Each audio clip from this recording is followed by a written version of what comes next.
This was the battleground. Here where we lived and worked is where we fought the enemy, and where those of us who remain on the blacklist continue to fight. A drab town with a population of over 100,000, where 61% of the houses are rented, 34% have no inside toilets, 29% no bathrooms.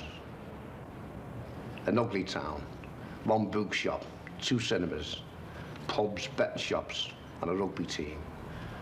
A battered landscape, scarred by years of exploitation going back to the time when coal was king. A company town, dominated by a firm which has been run by the same family for 142 years. A family whose high moral purpose and paternalistic attitude is evidenced by the fact that every Christmas it offers to its pensioners a free bag of coal together with a contribution to the television licence. Up in this part of the country, they've got it sold up. If you don't work for them, you might as well not work at all. There hadn't been a strike here for 100 years, and the union enjoyed the protection of a closed shop, where contributions were automatically deducted from the workers' pay packets, and meetings were as rare as a sunny day on a wet weekend. Then it happened.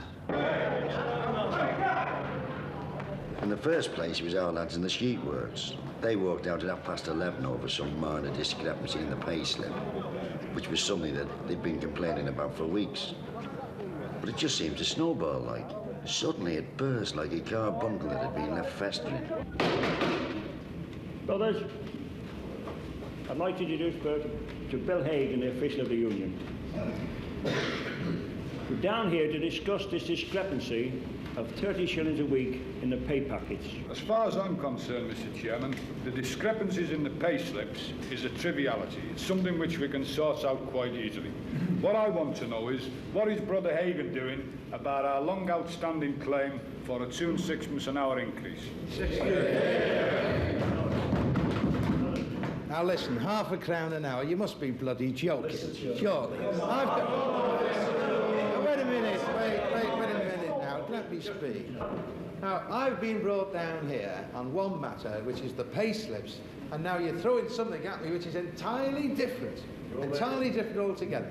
And I can't, as a union representative, as a union official, I can't even discuss this with you at this level. I'd like to ask Mr. Hagan, what has he been doing for the last 8 months for this £0.50 an hour? Well, and what progress have you made towards getting this £0.50 an hour? Well, I would like to convene a meeting of the shop stewards properly, officially, and not unofficially. And then, if they declare a course of strike action, then we twist the arms of the National Executive and make it official properly. Mr. Chairman, he convened a shop steward meeting and come out with 7.8 in 2 parts. 4 last November and 3.8 this May. That's what they've been messing about with. Yeah. That rise has already gone on the rent increase of this year. That's right. Yeah. It's all very well to sit there and say, what have you done? We've done a lot. We've done a lot. A minute now. One at a time now. This is the kind of answer we expect a clown official of a bloody clown union. You know perfectly well. Please, what are we arguing over £0.50 for? I've been in this firm now for 11 years, and do you know what my basic pay is? £13.5 and 8 a week. Yes, but you earned more than that. A bloody tramp couldn't starve on it. Yes. I say, let's go the whole out. £25 a week basic without your overtime. Oh, well.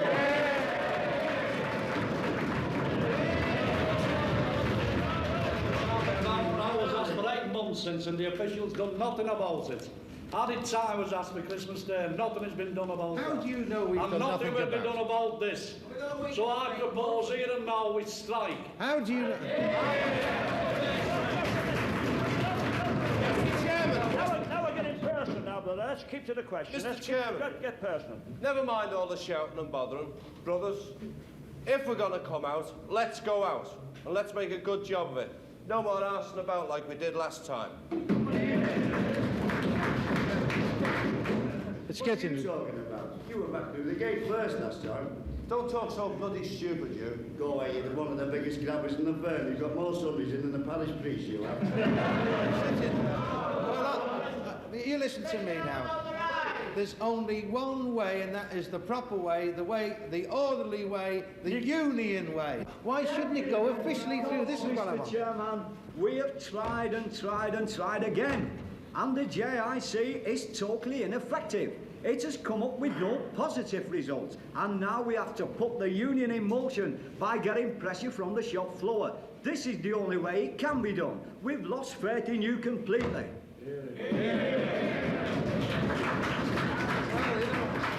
Mr. Chairman, I put a proposition to you before for you to put to the floor.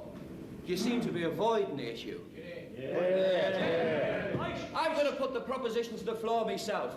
Gentlemen, do you agree that we should all come out on strike for £25 and not...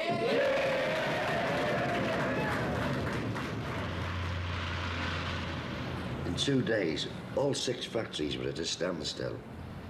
And then all the other plants up and down the country in the Wilkinson group came out in support. It was great. I think we could have done anything. We could have stopped the world. But what do you do when those who are supposed to be leading the strike go out of the way to defeat it? Brother Hagan declared it official at branch level, yet no attempt was made to prevent stuff coming in and out the factory. Likewise, nothing was done about gaining support from other unions. And so the men got bitter and angry about it. They began to suspect that he'd only made it official in order to sabotage it. You know you're crossing picket lines? Oh, come on, boy, fetch it back, don't bring it in. You know you're crossing picket lines?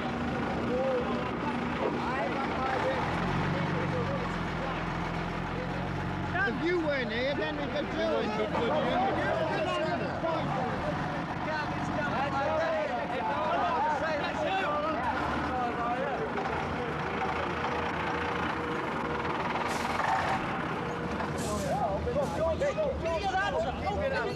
We're supposed to have the right to ask for other workers' support. These side brigades, yes, but when he's on there, that's it. You haven't got our troubles, brother. We've been out here 4 nights.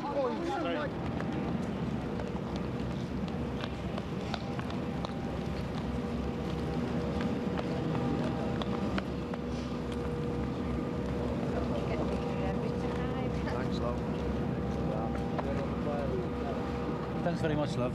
Very grateful. Last cup. Oh, glam, really is jam butty gob. You will smell it a mile away. You after again, Ratface?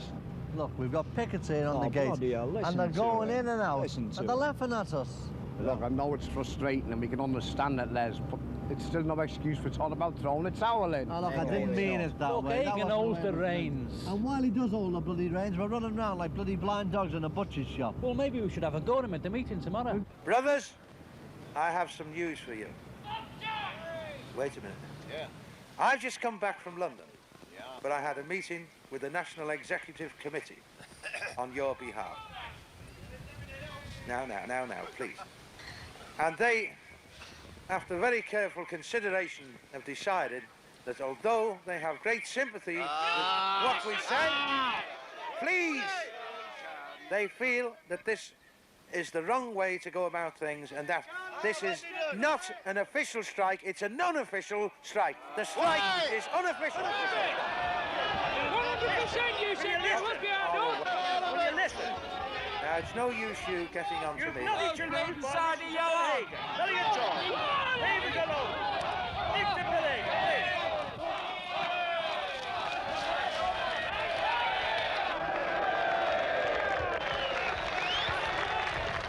Eddie Marsden, South Side. I don't have to tell you how I feel about this, lads, because the anger that drove me up here now, that represents your anger. Before this day is out, I want some criticism of the platform on how this strike's being run, or not being run. But he's been down to London. He promised you official support. At least listen to him. Listen to him. You want to know what you're up against? Give him a hearing. Give him a hearing. All right, Brother Hagan. But I'd like to take Eddie up on a point or two here, you know. Some of the things he said. I know the response has been magnificent from the floor. It's been wonderful. And now you've got this strength. Why don't you use it? Why don't you let us negotiate for you? absolutely wrong. Make it official! Whole attitude is wrong. You've done it again. This is senseless, really it is. All right, well, with this in view, your National Executive have decided on a secret ballot.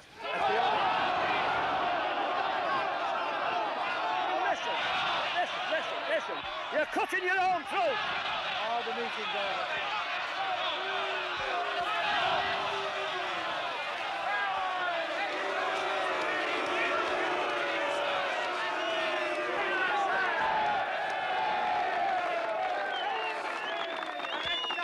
So we get our £25 for the 40 hours. I'll take some action now.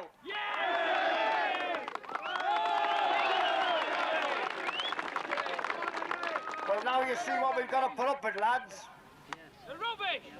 You've just sacked the sellout merchants. But what are you going to do now? We'll elect our own committee! All right, boys. Can we have those stewards who are prepared to back the rank and file and lead the strike? Those that are coming forward, will you give your department in and your name so that the lads can identify you? Yeah. All right, let's have those stewards then, boys.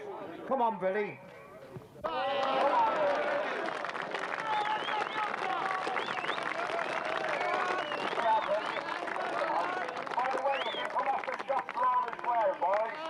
You're prepared to serve on the committee. Billy Gamble is back. No Sanders, civil rights. Smith Flatter. Ed Johnson, main plant. Mike Riley, Tower Hill. I think that's good representation, boys, but I believe that you want a few more on. It's not top heavy. Yeah.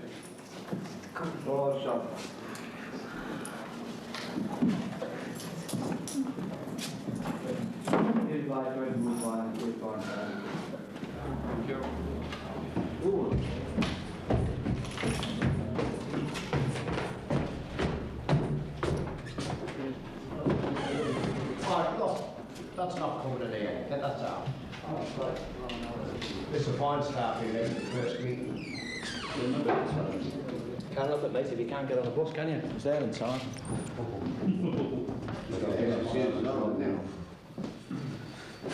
Is you excused? It doesn't make a habit of us. We were discussing ways and means of getting organised and getting things down in paper form on the agenda, making an agenda out. The lads, we're in the middle, it's all about this, the ballot the lads were waiting for. Well, I can't see us cracking this one until first we give it a bit more thought. Yeah. And if the unions don't publish the results of the ballots, well, what can we do about it? It seems to me as if it's been an abortive ballot anyway, because I would say that if the result was for a return to work, it would have been all over the Echo and the local paper, on the television and everything. I would think that the result of the ballot has been for to stay out, support us, and they haven't been prepared to publish it. Well, that's the first step. Now, what about...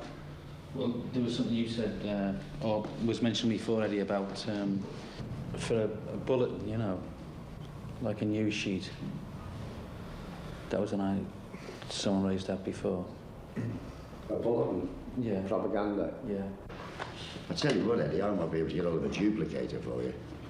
No, I don't know whether you know, my missus, she's in the Children of Mary. You know, she's never away from church, and she's wedding with the parish priest, Father Garnett. And he used this for these church bulletins, you know, for births, marriages, deaths, and all that malarkey. Yeah. And I think if I twist her arm hard enough, I won't tell her what it's for, of course. And I'm sure she'll get it. Will you get it for nothing? My wife's mate's got a typewriter. I haven't bought that. Can you type? No, there's nothing to it. It's like playing the piano. I'll put it down. So, your seat to be the main spokesman on the pickets. Yeah, what you want is good, big, hard-looking fellas. It's no use having a bloody little fella. You want a good, big fella, just to explain. You give them the instructions and send them through, and they know what to do. Stop the men from going through, and stop the wagons from going through. This is the main thing. Yeah. Stop them from going in, and if they don't go in, they can't bloody go out either. So that's the main thing. Stop them from going in, and we'll win. But what about this question, you know... Start stopping wagons, you're going to have the police involved. It's going to be violent. Look, the police will be involved anyway. Well, you want a captain at the picket. Yeah. And what about you, Les? Yeah, I'll have a go. I mean, you're a small fella. And Bert. Yeah, that'd be a good idea. Right. Well, that's 2 points. What about these hardship cases you're hearing all about? Some terrible lads in terrible trouble. I know 6 fellas thrown out the digs because they got no money. Single lads, you see. Isn't it about time after 100 years that we had a war? That's the thing. 100 years, nothing's gone on. This is it now. So we're going to have a good go.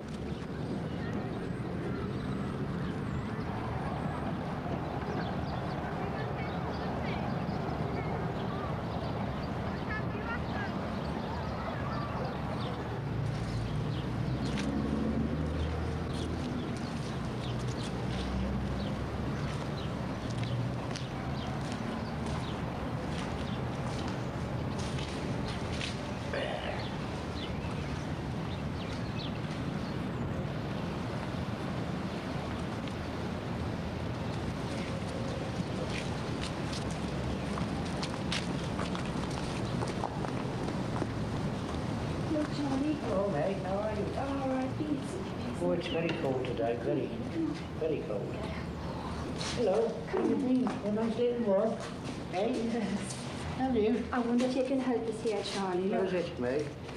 Well, it's one of them forms that the rank and file committee dished out. I am at the present time unemployed due to a dispute at my place of work. I am therefore unable to send my usual payments. However, as soon as the dispute is settled, I shall resume my payments and make arrangements with you to claim my arrears that might be outstanding. Now, I had one of them final warnings notices that, you know, pay up or else kind of style. I know. Do you think that'll do the trick? It should do the trick, but it explains it up there, doesn't it? Yeah, I hope it does. You can't get blood out of a stone, you know. You helped us out when we was on the lump and when we was on the trying to get rid of these lump men, so we had to give you some support, right? You did everything you could for us, didn't you? The first thing that the grocer, Heath, did when he formed his government, he fetches in businessmen from outside industry to his super cabinets, you know. These are the hatchet men. And they've got the audacity to tell us that we shouldn't organise ourselves. What they want is docile sheep to be herded into the pen, led by a few hand-picked Judas goats, like TUC leaders and trade union leaders, and the Arrow Wilson to this world, and the Barber Castles, and all the phony left. What paper are you from then? Well, I'm from the Courier. It's an East Lancashire paper, you know, just prints local news and that. John the Courier. What have they sent you here for? Well, they've sent me here, but I mean, I'm a gardening correspondent, but I don't know anything about strikes. They've sent me here to follow up this strike of yours, and I don't know nothing about it. Somebody told me you're a reporter from the Beano. All right, boys, can you settle down there? Brothers and sisters, and comrades, and all that support. I must thank the boys who've laid on this too tonight. You all know them, the brickies, Peter's over there, and his mates. But he never only laid on this place, he laid on the committee rooms and paid for the place over here that launched your rank and file committee a week ago. And they've also organised collections among other building workers.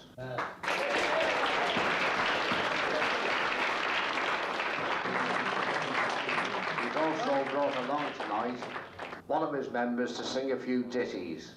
So it's only left for me to tell you to drink up and listen to Jenny Fox. I'd like you all to sing a song. There's a great Irish rebel song. It's called The Jolly Playboy. And I am a jolly playboy, and the cloud and fields all day. Well, the falling rock and blue rain, but I could go away. And we're off to rolling in the green, where the ham is going in the snow.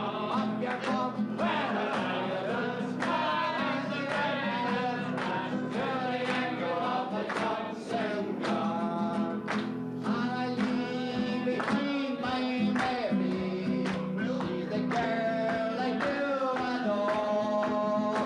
And I wonder, will she think of me when she hears them pan on the road? Have you tried this new flavour, though? This stuff, they're importing it from Tibet. Manure, you mean? Well, it's like a sort of manure, you know. Yak It's, shite, is not well, if you like to put it that way, yes. Oh, Paddy dear, and did you hear the awful things they say? Princess Margaret Adler's floating, they have joined the IRA. Hey, in the mountains to the sound of the pipe and drum. Young ponies taking snapshots while young Maggie fires the gun. While young Maggie fires the gun. While young Maggie fires the gun. Young ponies taking snapshots. So we good. Anyway, Billy, freedom of the press. Thank you very much. God bless you, and all that sailing you.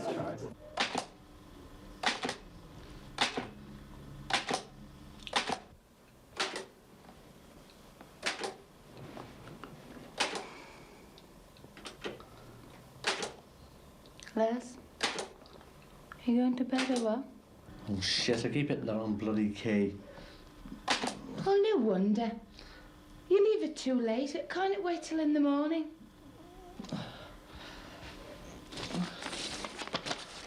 Whoever wrote this must have wrote it with a bloody yard brush. Oh, I don't care. Sophistry. Sick What's of that you. supposed to mean? I wouldn't know. I'm not very interested in them sudden letters. That's that what's keeping you awake. It's got to be done. Anyway, you've changed your mind since you've come home from the pub, haven't you? Look, love, go on upstairs and I'll follow you up. I thought my luck was in, and you made a fuss of me. You Go made on, I a- promise, go on. Oh, no, you say that. You'll nod off asleep then. And you sit up tight and well. I think I'll make myself a nice cup of tea. Do you want one? Yes, go ahead, yeah.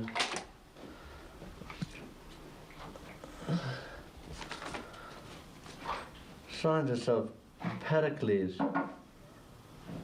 Who's that? It's all right, anyway. Do you want a sandwich? No. Sophistry. I'll go and get the lad's dictionary. Shh. Don't make a noise. You wake the kids.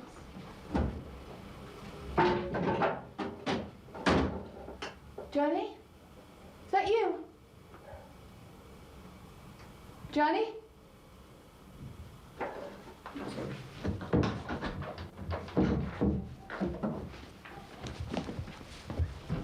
Les! What's on the shelf about? There's someone in that yard. Are you sure? They's just at the window. Are you sure? Yeah. You stay there. Oh, watch.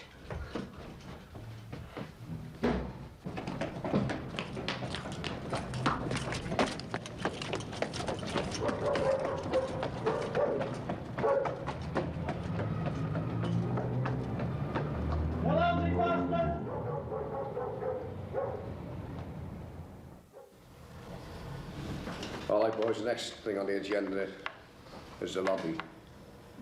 It's been suggested when we're in London that we should go down to see the lobby, the Labour ministers, constituency members, get round to the head of the Social Security.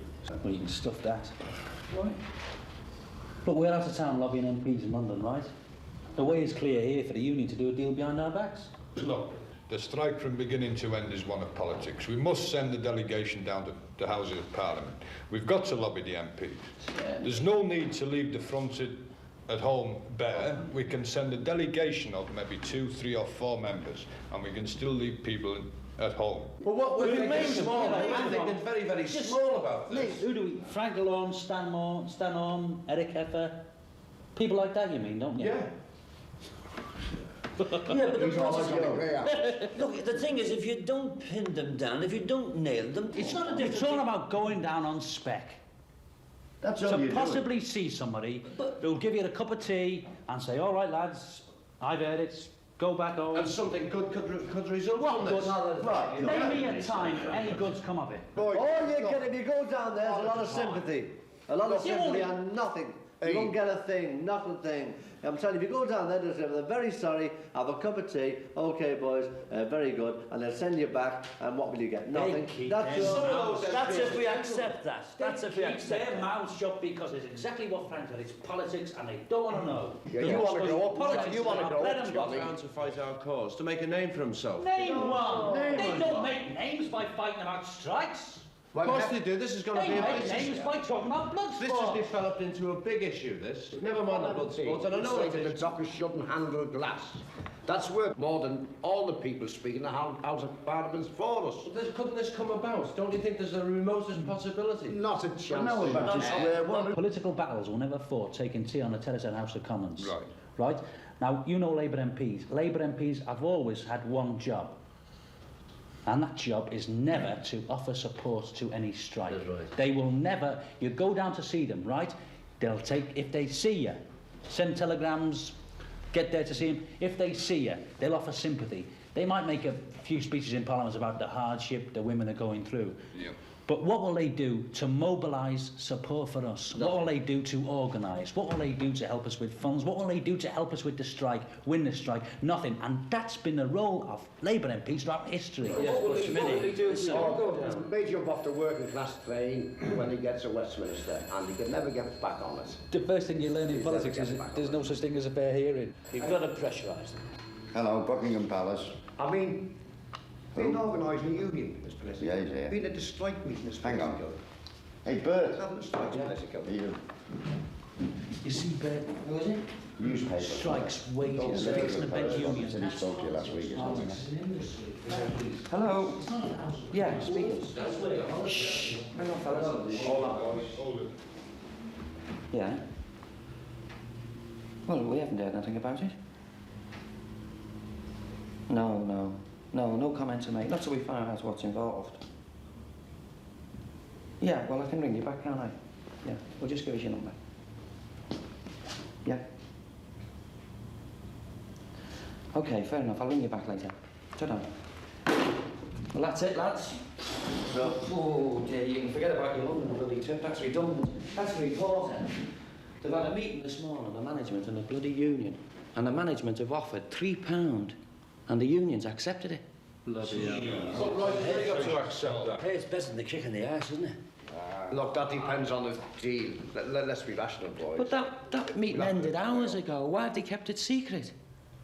There's only one reason. They must be waiting for us to get out of town, and then they'll go and spring it on the lads. Will they put that to a meeting of the men, like? Not likely. Oh, I don't think so. He'd probably line up a couple of Thames shop stewards, put it to them, they'll agree, he'll have it on the leaflets, democratically, and you'll be back to work next morning. Well, get out and get those posted. Better get on the phone to Eh? Reagan and find out what strokes he's pulling now. Listen, Bert, what exactly did the report have to say? He told me enough to know that it's not a straight deal. That they've been offered £3, he said, and there's a lot of strings attached to it. Well, what we sat here gassing about, let's get the posters out and get our own bloody meeting organised.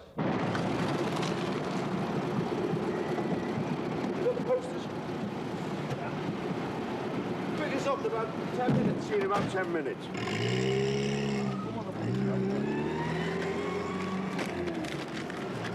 Here, grab that. Go me back. Come on. Get light on. You know? Yeah. All right. You all right? Yeah, go on. Come on, Jan, hurry up. Okay. You all right down there? Oh, Jesus Christ, he's got me behind everything. What the hell are you doing up there? The bloody thing keeps blowing away. I feel like the bleeding hunchback and Notre Dame, mate. Hurry up, will you? I'll have to let you go in a minute. All right, I'm coming in a minute. Hang on, just hold your horses. I'm going. Hold your horses! I'm going. Oh.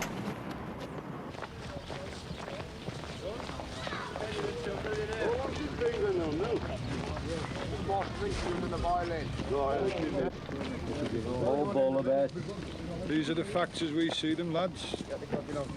You'll be given the opportunity to vote, so read it. Yes. I hope you can all understand it. What if you work overtime then, Eddie? You work overtime, you can talk at a sausage. Not a bloody You just thing. get the bird thing, that's Sure. it. Sure, lovely. All right, lad. There's the queer fella over there. Hey, touch. Keep him out. Yeah, all right.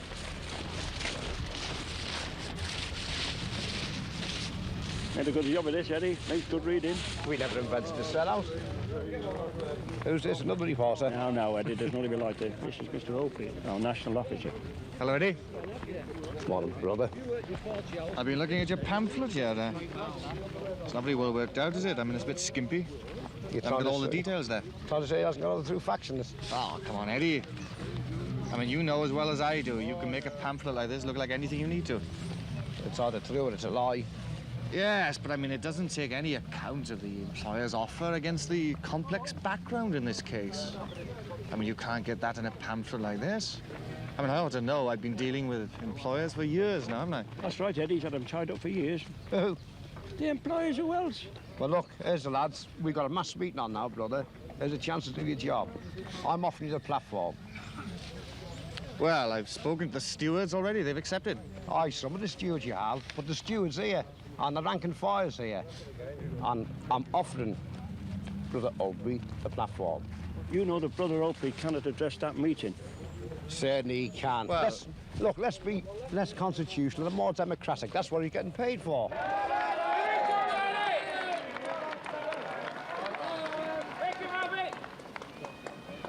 Good morning, brothers. Look, we're sorry we're late, boys, but we were delayed at the start. We have two national officers here, one national officer rather, you know the other boy. Brother Oates and Brother Hagan. Now we've invited them along to the platform because we have heard at 9 o'clock last night when we were prepared to go to London, we heard via a newspaper reporter that the employers had offered an interim bonus of £3. But it's not even a straightforward offer. It's got all kinds of clauses in it. One is a punctuality one, so that any illusion that it was £3 straight on top of your £13 each, that's completely false. Now, boys, we've got nothing to hide. That's why we've invited, your committee have invited Brother Opie, the national officer, to come and explain to you his justification for the agreement.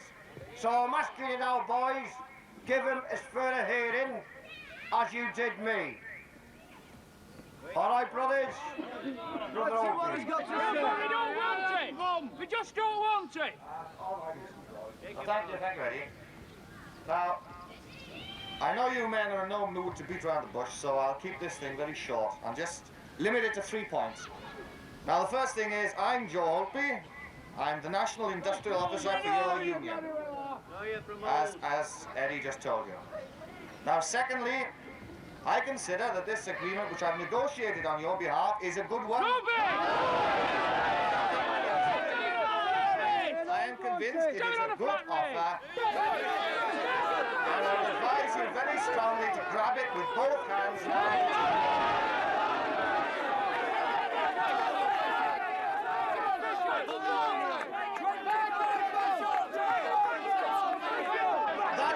That is the key to this.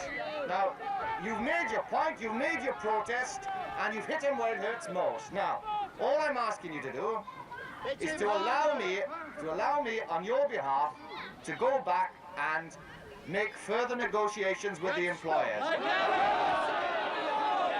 can't do that. I can't do that unless you accept this offer. If you don't accept the offer, it's not on. You union has done as much as you can.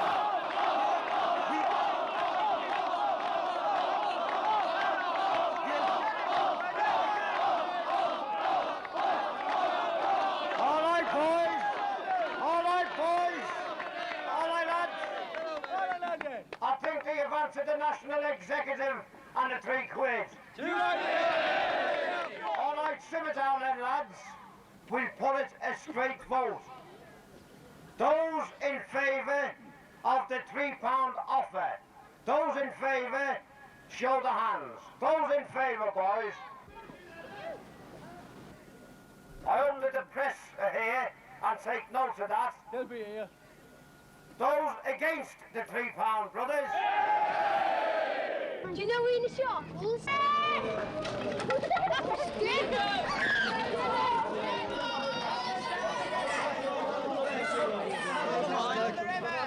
Give him chance. What about this?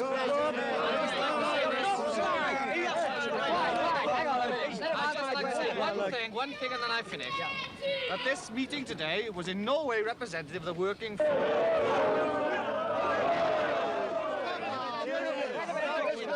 representative of the working force at Wilkinson.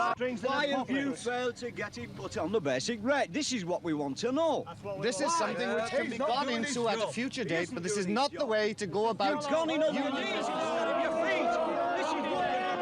Are you worried about reports in the press about communist infiltration in the strike? Yeah, that's fine. Right. Now, can I ask you if any of the members of the Communist Party are active in this strike? No, no chance, no. Can I have an answer? Not at all, no, not at all. They all come to the meetings, everybody who turns up to the meetings, everybody works for the company. They're all workers of that company. And if you're on about outside infiltration, if they I haven't mentioned outside infiltration. Why are you so sensitive about that? Communist Party. Even if they are prepared to help us, why shouldn't they? Have you the CBI help the employers, don't they? Have you seen any evidence of outside infiltration? No, we've not. So don't you feel that left-wing militants are trying to wreck British industry by their strike actions? What's nothing to do with us. We want just a fair wage for a fair week's work. Is anybody here a member of the Communist Party? No, just workers want more. If you were a member of the Communist Party, would you admit it to me on television? I would admit it if I was. It does, if a fella's after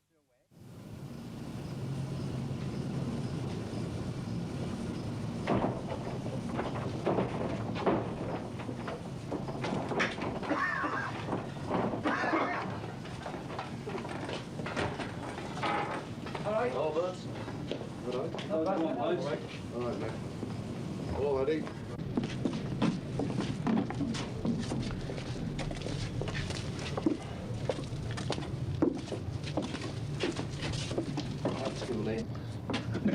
It's a card school going on in here. Hi. All right. How are you? All right, mate. Who's winning? Won a bottle of champagne, the Queen Mary, and a night out in the town with Bridget Bardo. Oh, thank you. Never mind. Oh, thank you. So, Mike, thanks. Have the cops spotted you at all? No, they was mooching around last night with the dogs and that, but they don't know where they are, like, you know. They don't know where Plenty of they are. lads here. What? Plenty of lads here. There's a crowd of them, yeah. You know, they change each day. Sometimes they go up to the park if the weather's all right. They don't bother coming down here. You get scared down here in case you're getting out, is that it? Yeah. Well, I think Eddie. There's something else I'd like you to see if it just come this way with you. Okay, lads, see you again. Ta-ra.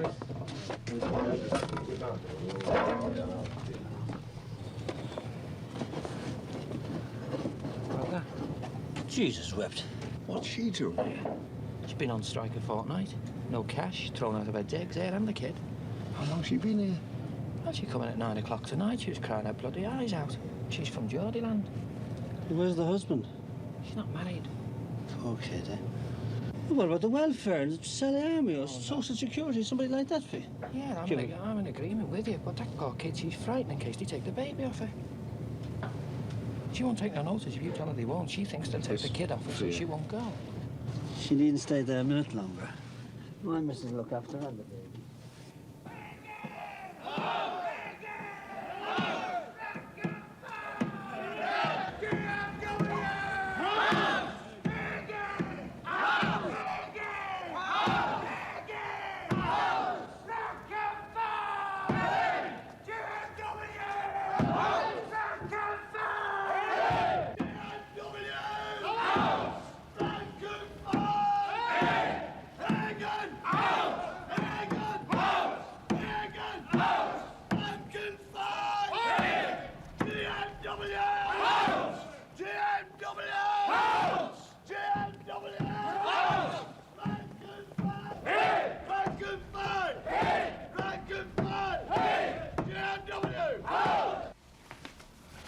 I wouldn't take too long over that, sir, if I were you.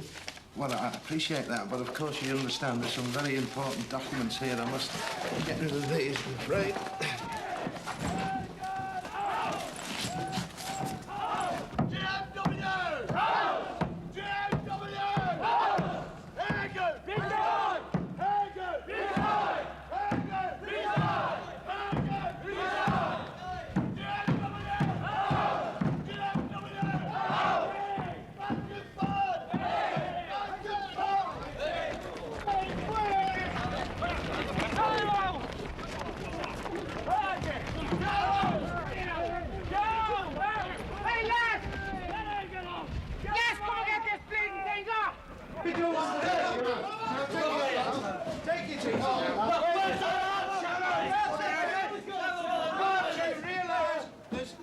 chance of you getting hardship money. You're not entitled to hardship money. We've got bloody lads kicked out the bloody lodgings here. Unofficial and you've no right at all to hardship money. Bloody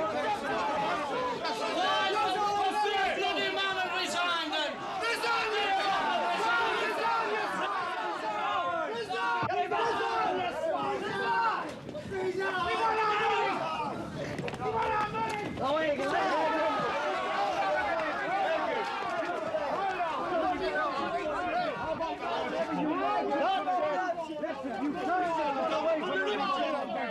With all these fellas been on the phones all this time, and you just can't do it to them. No, I've got to be fair. No, I've got a minute.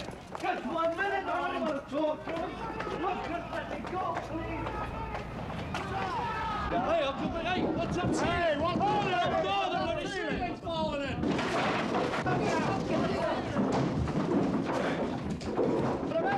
Steady. Looks like a frigging coffin. Take it out, Hans.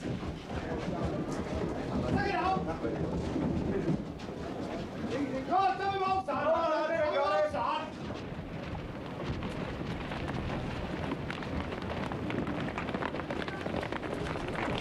Look there, lad. Drop through, lad.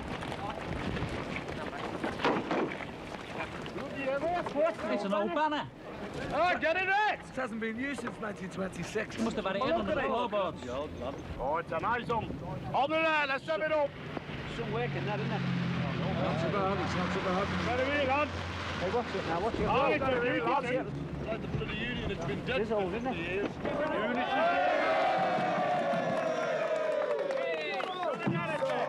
Solidarity forever. Solidarity forever. Solidarity forever. From the workers of the world we rise. All together now.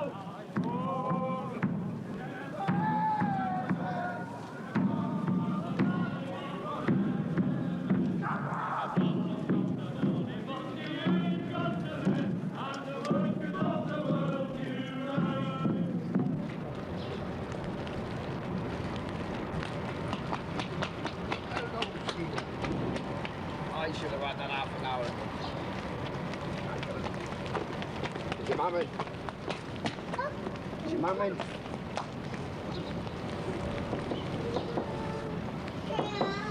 You there, John? Yeah, Julie. Is your mum in the back?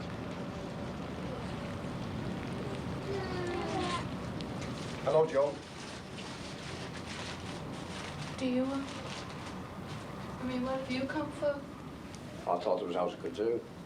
Joe told me you were packing up and going on to your house with the kids. Well, I've got to, haven't I? I can't stay here and let this happen again. That's house I did come back, though.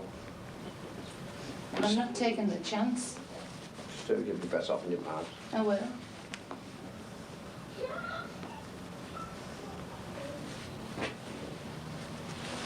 Just about. Come on, Joe. You've got to bear up. Look at the kids. We had Mum today, too, on bail. He's in jail, isn't he?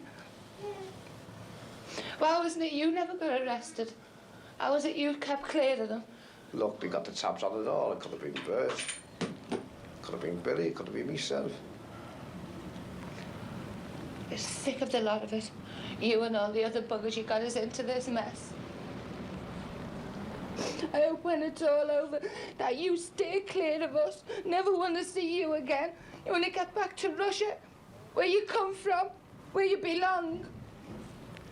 You and your communist ideas. Looks like you've been reading the paper, Joan, like the rest. I've known Les for, what, 11 years. I've worked with her. I've only met you the last couple of days. But Les has known me, what, 11, 12 years. You've got some kind of a hold over him now. No, the firm had a hold on him. He's not even the same husband he used to be. There's 8,000 men have changed here. The 8,000 feel like Les, but the 8,000... 8,000's not in jail like Les. It's 8,000 wage earners who are fighting for the rights. Oh. No, look, it's no picnic. I know what it's all about. My I've wife, got to consider the kids now. You've got no father now. he'll only be there a day or two. He'll be out on bail. No father, no job, no none, no money, no none. Do you want a bit of a hand to pack your gear? Could we get a taxi to take you and the kids round? No, I'll get the You'll have bus. I'm asking no one for nothing. Well, look, I'll take... I've never asked you yet for anything, and I'm buggered if I'll ask you. Well, I could take your case off you, couldn't I? That's going to be heavy. You got to... I'll carry it.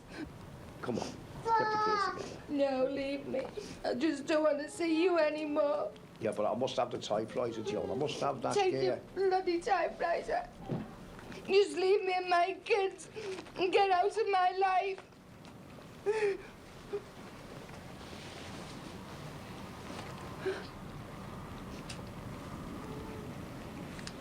And all right, Joan, I'll shove off now. I won't take the typewriter now.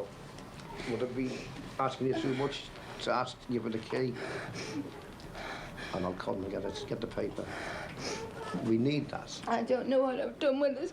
I think he's got us. I mean, we miss Les as much as we miss you. I know he can only type with his 2 fingers. But we've got to scout round now for someone that can do what he was doing. Well, do that. Do that, because he's done it long enough. And he'll have nothing more to do with you when he comes out. No. He's going to start learning to be a father again. You took that away from him with your rotten typewriter. Les is only learning now that he's got to fight. He wasn't interested in unions or anything till you came on the scene. You've turned his head, he's moody, and he's got no time for nobody with you. Your wife might like that kind of thing, but we don't. He'll do anything to drive us back to work, you know that, Joan. He'll arrest a lot of us. It can go on for a long time, yes. They don't give in that easy. That's the test. If they can lose the profits or if we can tighten our belt more. That's why we got to stick together.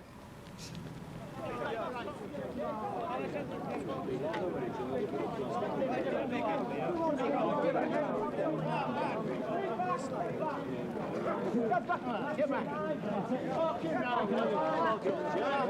Walking round. This is the outside interference, lads. The bobbies. These are the outside men. Oh, Auntie's the bloody Judas is here.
Oh yeah, it's not much. It's one of those ones. Yeah, you've got to be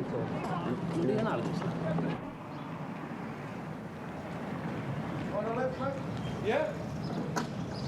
Thanks very much.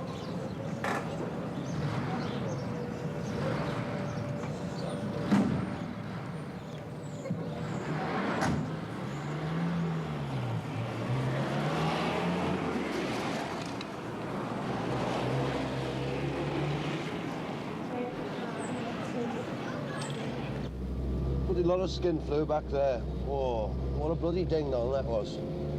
Showed those scab headers a thing or two. Drop us off anywhere here, lads. Wood Street will do.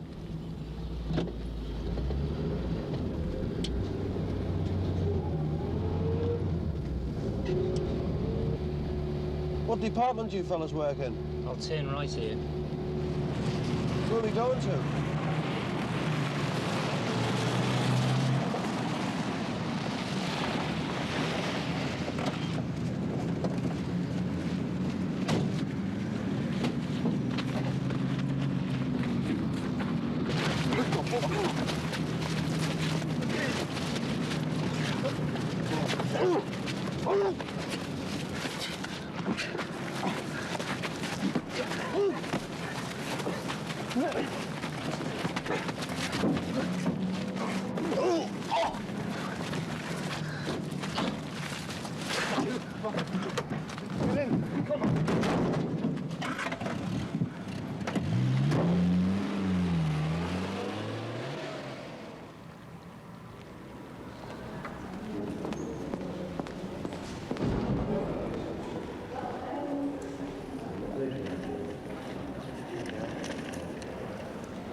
That advert's in again.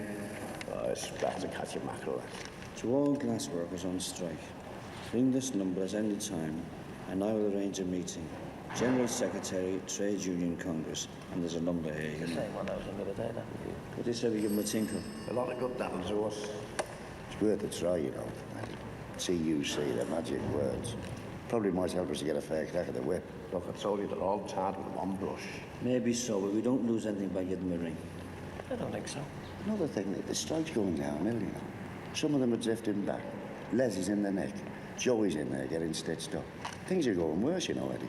You'll still get no help from the TUC. Yeah, but they've made a move in the right direction by putting this in, I haven't think they? so. They're showing a bit of it so far. Give us that number, I'll ring them up. Look, just be careful. What do you think now? Yeah, but be careful. Leave it to me.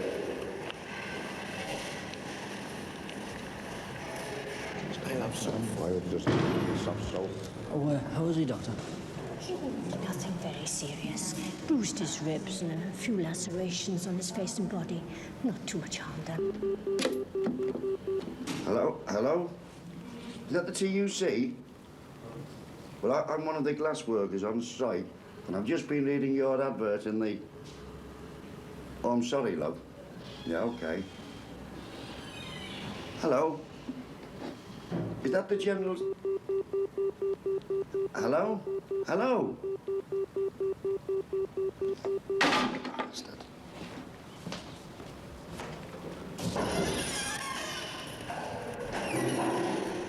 How'd you get on? The bleeding hips went. Have you got any tanners, shillings?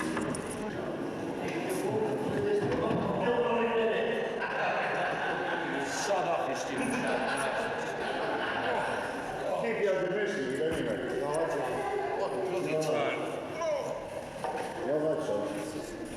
That lad made a mess of him. What's this you've got in the wall? Stayed in him. What's that? Bloody ponce of a doctor. That's what he done to you. Hey, are we? Taxi and everything, guys. They're out there. Steady. They've stuck about half a dozen here. What's behind? Behaving bloody. Hey, we're mates like you. We don't need bloody enemies.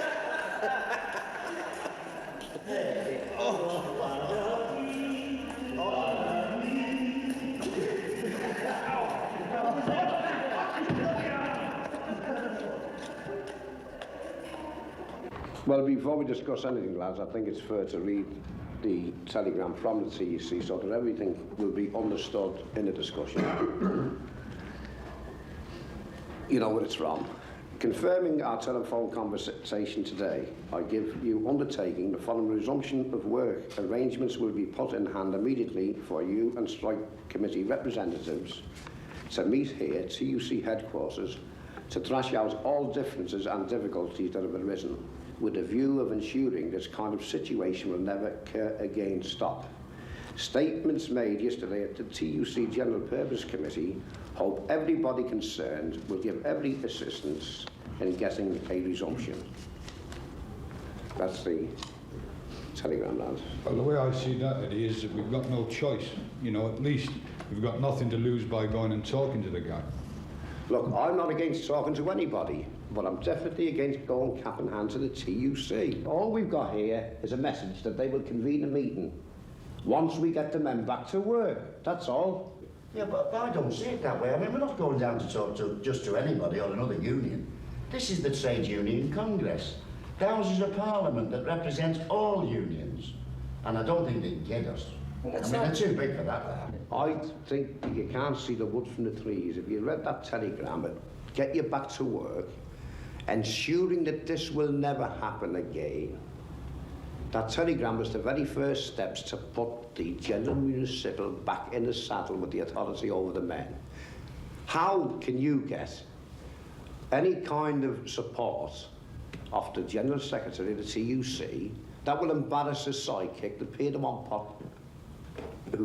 Eddie, you're talking like a defeatist. Listen, Eddie's right. The TUC, the role of the TUC is broker for the government, any government, Labour or Conservative.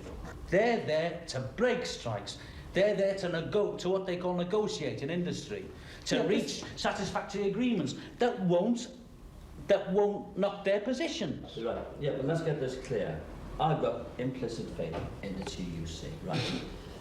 Never mind bloody that. Let the man have his say, Smith. And I firmly believe that wording in that telegram, this sort of thing won't happen again. I am taking that, I don't know about you, but I'm taking that as meaning that the bloody executive of the general municipal workers won't be able to cock us up again like they have this time. They won't have the bloody firm collecting the subscriptions that the unions use and things like this. That's how I see it. Well, I agree with you. I agree with you. Well, Mike, can I ask you one question?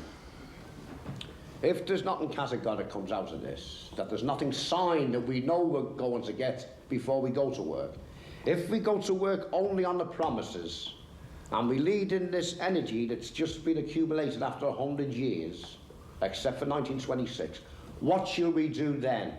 Oh, you've had this. Look, let me qualify what defeatism means. The best strength that we've got here, and after 100 and odd years, we've got our strength here solidly out on strike. I believe that those are the men that can win the struggle. Could win it much quicker only if we can get help from other workers.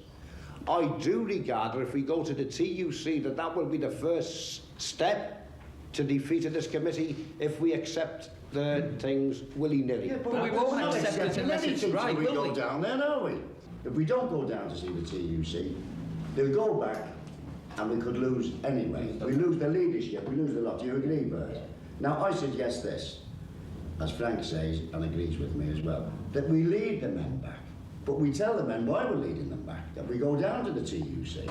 But we may even come back and pull them out again if it's not to our satisfaction. That's what I think.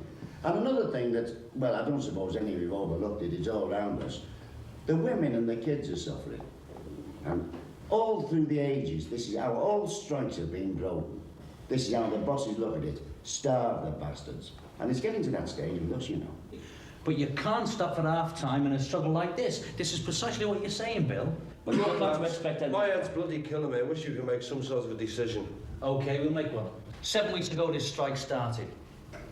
5 weeks ago, we met with one thing in common and one thing only. £25 for a 40-hour week. That's the... Now, we were thrown up as the leadership. We only had that one thing in common. And we found that it changed from just that struggle for that until we were taking on all comers. Now, we have a responsibility to the rank and file. We cannot shirk that responsibility. We are the leadership, and we're immature and out of our depth and all that.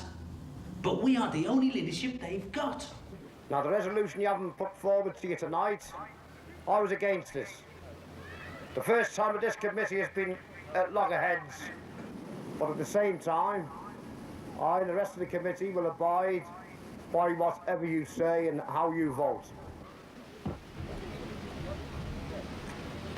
That this meeting of the rank and file accepts the terms laid down by the TUC and agrees to the strike committee's recommendation for an immediate return to work, after which members of the committee will attend a special meeting at Congress House convened by the Trade Union Congress. That, brothers, is the resolution.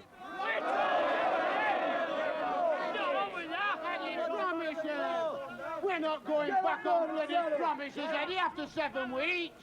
Get on, All right, brothers. This meeting is democratic. Come and say your piece.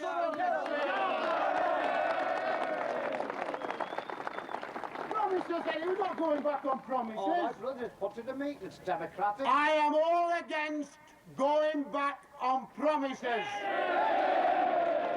I vote that we kick this resolution into touch, where it belongs.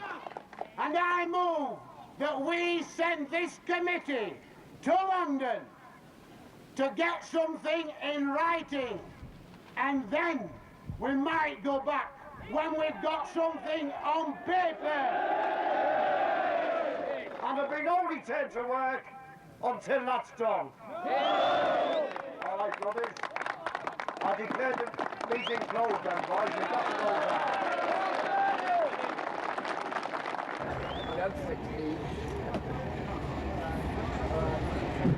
You can't think of everything at once.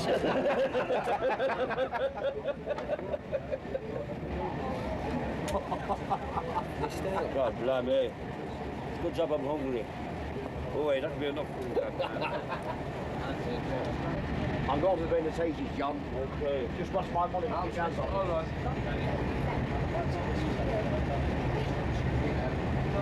How's it, Eddie? All right.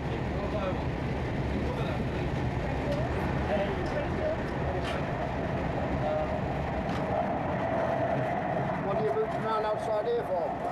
I'm in lumber, Eddie. Lumber. Why? Trying to judge the ticket collector. Blew the fare in on the GGs yesterday. You? Panic. Well, it's the way it goes. I'm a bloody bonnet and stupid, I know. It's engaged.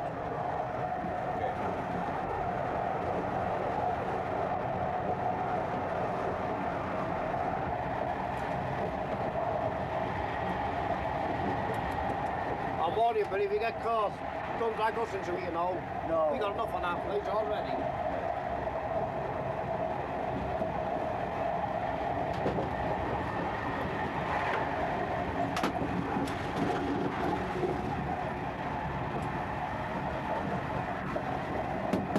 Tickets, please. That's all right, sir. Put it under the door.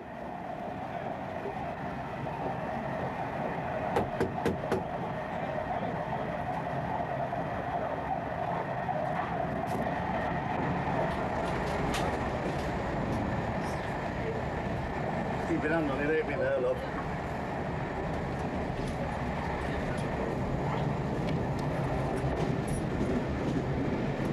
Where'd you get that from?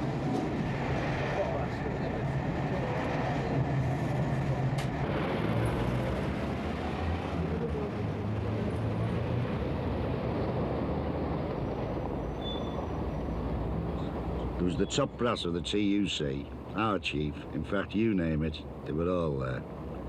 I was surprised at how smoothly it went. I mean, let's face it, we were all a bit cagey. But I'm going to take my hat off to the big fella. He lowered the temperature a bit and got things moving. He's a gentleman, that bloke. He leaned over backwards, and I must say that without him, I don't think there'd have been an agreement. As it was, we ended up with a document signed by himself, us, and the General Secretary of the General and Municipal Workers. And this stated that there'd be no victimisation. As far as we were concerned, that was it. I think even Eddie was satisfied.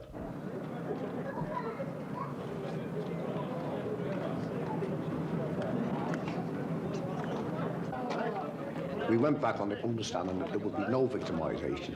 And in terms of pounds, shillings and pence, we got the £3 with the promise of more to follow.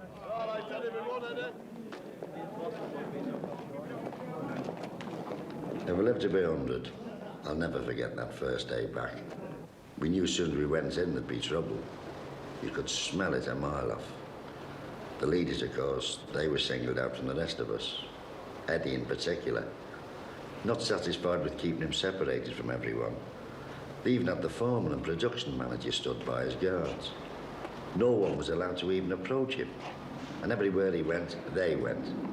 All that was missing was a number on his back.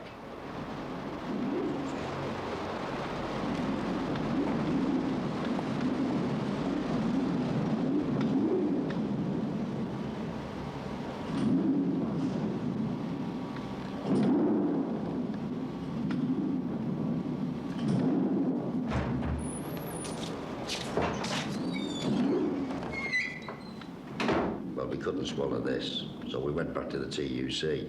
When I went back to work, they sent me to a school. Now, I'd been on a job for 7 years prior to the strike. They sent me to school and put me on a job, £7 less. I think the same thing has happened to John. Yeah, I'm sticking labels on bottles with women for less money. And I think to Jerry.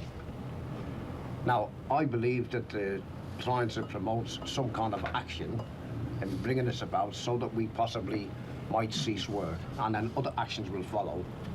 And we've come here today to ask you, what are you going to do about it? Oh, I'm very sorry to hear this. But they told us there'd be no victimisation, and they flung everything at us by the kitchen sink. We wouldn't have gone back otherwise. The TUC can't intervene at all. All we can do is to advise. Look, we don't want bother. We've been out 7 weeks. We could have called a meeting this morning and had those lads out again. We took them back. We've come down here on our own expenses for you to do something, to stop it blowing up. We don't want bother. That's what we want you to do something. Don't tell us you're here to advise. We want you to do something. Use your power as the head of the TUC. A word from you goes an awful long way. But are you prepared to do this? You promised you would, you know. You did intervene, you know. You intervened to break the strike. You intervened and got us down here to a meeting where this document was signed. And you signed it along with us and the General Secretary of the Union. I'll read it out to you and acquaint you with what it says. Paragraph A. All the parties concerned agreed that there would be no victimisation of any individual or any group of individuals, and that every endeavour would be made to remove present tension in the company. Now, I've told you that this exists. It's been substantiated or will be by the lads round the table, and I want to know what you're going to do to eliminate this tension and help us get back in the spirit of the agreement that you signed. I signed that. Well, as chairman of the meeting, in all good faith, I merely acted as honest broker, you know, to bring both parties together. I've got in touch with your union, invited them to come to the meeting. Where is he? Where is the General Secretary of the Municipal General? Should be here by now, shouldn't he? If I may remind you, we're asking for help before a bloody thing blows up. Now, don't try to tell me my job as well as you know I'm yours. not telling you your job. I'm asking you, what are you going to do? I'm doing the best that I possibly can. Well, it's not good enough. Just a moment, please. Hello. Excuse me. Yeah? That's all you. Oh. Oh, I see. Well, I've got your lads here now at the moment. What's that? Yeah, well... We should have been able to start it. All right, I'll give them your message. Well, I don't suppose that you... No. All right, well, thanks very much for ringing. I'm sorry, lads, but it's off. What's off? The whole meeting. Well, now it does smell. Eddie, no. It is off God, because blimey, explode. that was your General Secretary on the phone advising you to go back to your jobs. Advising us over the phone, he should be here. Because the strike is over, there's no point in pursuing it any further. And as far as we're concerned, there's nothing we can do. You have taken us to the cleaners, you have. You didn't know about this before we sat down, then? Of course I did. Yeah, bloody liar. I did not know anything about this. One word. Listen, it's very difficult for us to believe that a top man in the TUC had no knowledge that that phone call was going to come and that he wouldn't be here. What you've done here is destroyed the whole fate of 8,000 men. And this must be surely watched from other workers, dockers, car workers and so on. But I knew what was happening here, because that's what your bureaucracy does to get control of the struggle and lead it to defeat. It's always the barrier between the worker and the boss. Well, you won't do it no more, because you won't fool all the trade union movement all the time. The trade union movement are becoming aware of people like you, because you're bloody traitors, you're Tories masquerading as socialists and leaders of the trade union movement. And one day we'll sort the bleeding nutties out. There's 8,000 men back there. Sent us down to see you because they had faith in the TUC. And when this comes out, every bloody trade unionist will want to know what you're doing. I want to ask you one last question. We've proved here that there's victimisation. You've agreed. Now, we know that it's going to blow up further because your pal that's just been on the phone wants the status quo and the control over the workers. Now, when we go back and one of us is sacked, what are you going to do about it? Well, that's a very hypothetical question. Don't keep ramming the union down my throat, mate. Your union. Don't keep ramming them down my throat. I want my man to represent me. It doesn't matter what you believe in. It doesn't matter what you believe in. Look, the negotiating rights in this firm are taken up by the GMW. Look, forget it. Have you got an accredited shop steward? Forget it, mate. Bugger the lot of you. Well, you go there. This was the spark that set it off. Eric wanted the rank and file committee to represent him in his dispute with the foreman. The management, of course, refused point blank, and they'd only recognised the old union. When this fella insisted, he was suspended indefinitely. Then the balloon really went up. We held a meeting outside the factory and voted for a 3-day token strike. We wanted the right for the rank and file committee to represent the men on the shop floor. We never should have gone back in the first bloody meeting. In my opinion, they provoked the 3-day strike in order to deal with us, the hardcore. Within hours of the vote being taken, we all received letters saying that unless we went back, we'd be sacked. Those who did go back were each given a yellow card. They had to show this before they were let in. But if you didn't have that card, then you weren't on, you weren't allowed in. What's right? You've got a bloody card. You're bloody well finished, mate. You're finished. Hey, Joe, come on, you'll only end up in bloody jail. Come on now! They also drew up 2 lists. A black list, which included the names of fellas like myself, Billy, Frankie and Johnny, and the rest. Or under no circumstances would ever be employed again by the firm, or any other firm locally if it comes to that. Also the white list. This was for the likes of old Charlie and others, who were being given the chance to mend their ways. Your name, please? Charles Greenough. 5 Glass. What's your number? 3246-388. Sit down, Charles. You've been with the firm 43 years, I see. Yes, I'm going to retire next month. It's a long time. Well, look, Charlie, I'm awfully sorry about this, but in line with company policy, I can offer you re-employment, but not reinstatement. How do you mean by that? What do you mean by that, like? Well, it boils down to this, that we can set you on, but it'll be as a new starter. And that means you lose all your pension rights and so on. After 43 years, sir? I'm afraid so, yes. This is company policy, and I'm bound by it. So it means that you do lose your pension rights and so on. You understand that if we start you again. Well, you would go on strike, wouldn't you? Well, I had to follow the boys, didn't I? See, I didn't go out, they'll call me blackleg or something like that. I just followed them out, like a silly old fool I was. Yeah, so you take the advice of the company letter, you wouldn't have been in this position now, would you? No, sir. I suppose you regret it. Yes. Well, I'm terribly sorry, Charlie, but there's nothing else I can do. I can offer you a job here, but it's a new starter and it isn't reinstatement. I suppose I'll have to take it because I can't get a job anywhere now at my age, can I? No. Well then, we'll leave it at that then. And I'll see you, or you'll be in at the firm the next shift. Right. Got it. Thank you, sir. The Industrial Relations Bill has been introduced to help curb the activity on the shop floor. Now, this bill is designed to prevent any worker going through the kind of struggle that we went through. Once there had been one move, they would have said, your agreements have been signed, the sacrosanct.